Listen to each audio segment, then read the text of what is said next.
അപ്പോൾ ഇത് ജൈവ കൃഷി എന്ന് പറഞ്ഞിട്ടുണ്ടെങ്കിൽ നമ്മൾ ഓടിപ്പോയിട്ട് ഒരു 10 കിലോ നെല്ല് കൊണ്ടുപോയിട്ട് ഒരു കണ്ടത്തിൽ കൊണ്ടുപോയിട്ട് ഇട്ട് കഴിഞ്ഞിട്ടുണ്ടെങ്കിൽ ജൈവ കൃഷി ആവില്ല. ജൈവ കൃഷിക്ക് പ്രത്യേക ഒരു മുന്നൊരുക്കമുണ്ട്. ഇപ്പോൾ 2 ദിവസം മുമ്പ് 4 ദിവസം മുമ്പാണ് വിഷു കഴിഞ്ഞത്. അപ്പോൾ ഈ രക്തശാലി അല്ലെങ്കിൽ നവര, ബ്ലാക്ക് റൈസ് ഏത് കൃഷിയിടത്തിലാണോ ഇടേണ്ടത് അവിടെ നമ്മൾ ആദ്യം 9 നവധാന്യങ്ങൾ ഇടും. ഒപ്പം തന്നെ ഡെയിഞ്ച് ഇടും. അപ്പോൾ അത് മഴ വന്നാലേ മുളയ്ക്കുള്ളൂ. അതിന് മുമ്പ് നമ്മൾ ഇടും. ഇട്ടത് മുളയ്ക്കും.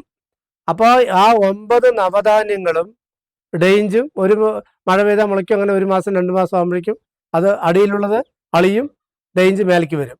അതിൻ്റെ അടിയിൽ നമ്മൾ ഈ വൈക്കോല് നമുക്ക് കൃഷി ഉള്ളതുകൊണ്ട് വൈക്കോല് കൊടുത്തിട്ട് ക്ഷീരകർഷകരിൽ നിന്ന് നമുക്ക് വളം കിട്ടും. അങ്ങനെ 1 ഏക്കറയ്ക്ക് 4 ട്രാക്ടർ വളം ആദ്യം അതിലിടും. 4 ട്രാക്ടർ വളം ഇടാം, അല്ലെങ്കിൽ ഈർച്ചപ്പൊടിയില്ലാത്ത കോഴിക്കാട്ട് ഇടാം, അതല്ലെങ്കിൽ ആട്ടുംപട്ടി ഇടാം. ഞങ്ങൾക്ക് അതിനുള്ള സൗകര്യങ്ങളൊക്കെ ഉണ്ട്. അപ്പോൾ അത് ചെയ്തിട്ട് നമ്മൾ 1 മാസമോ 2 മാസമോ കഴിഞ്ഞിട്ട് ഇതിനെ പൂട്ടി മുറിച്ചിട്ട് നമ്മളൊരു 10 ദിവസം കഴിഞ്ഞിട്ട് പിന്നെ നമ്മൾ ആ ചളി നമ്മൾ എടുത്ത് നോക്കി കഴിഞ്ഞിട്ടുണ്ടെങ്കിൽ അതിൽ ലക്ഷക്കണക്കിന് മറ്റേ മണ്ണിരി ഉണ്ടാവും. അത് ആ കണ്ടം നമുക്ക് ജൈവ കൃഷിയായിട്ട് ഉപയോഗിക്കാൻ പറ്റും. കാരണം നമ്മളതിൻ്റെ മണ്ണിൻ്റെ അതിന് മുമ്പ് ഒരുപാട് കാര്യങ്ങളുണ്ട്.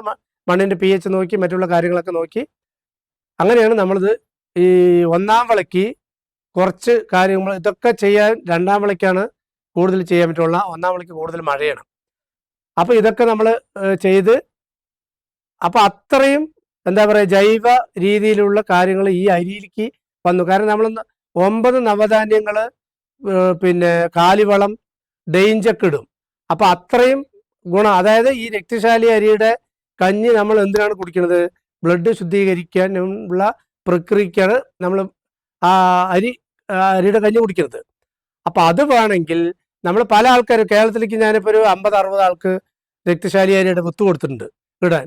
പക്ഷെ അവിടുത്തെ പിന്നെ നെല്ലിൻ്റെ ന്യൂട്രീഷനും നമ്മളിവിടെ ഉണ്ടാക്കിയ പാലക്കാട് ഉണ്ടാക്കിയ അല്ലെങ്കിൽ ഞങ്ങളുടെ കോതമംഗലം ബ്ലോക്കിൽ മാത്തൂർ പഞ്ചായത്തിൽ ഉണ്ടാക്കിയ രക്തശാലിയുടെ നെല്ലിൻ്റെ അരിയും അവിടുത്തെ മറ്റുള്ള ജില്ലയിലെ നെല്ലിൻ്റെ അരിൻ്റെ ന്യൂട്രീഷൻ നമ്മൾ നോക്കിക്കഴിഞ്ഞാൽ മണ്ണൂത്തി അഗ്രികൾച്ചർ യൂണിവേഴ്സിറ്റി ഉണ്ട്. നല്ല വലിയ ലാബാണ് അവിടെ നോക്കിക്കഴിഞ്ഞാൽ നമുക്ക് വ്യത്യാസം അറിയും.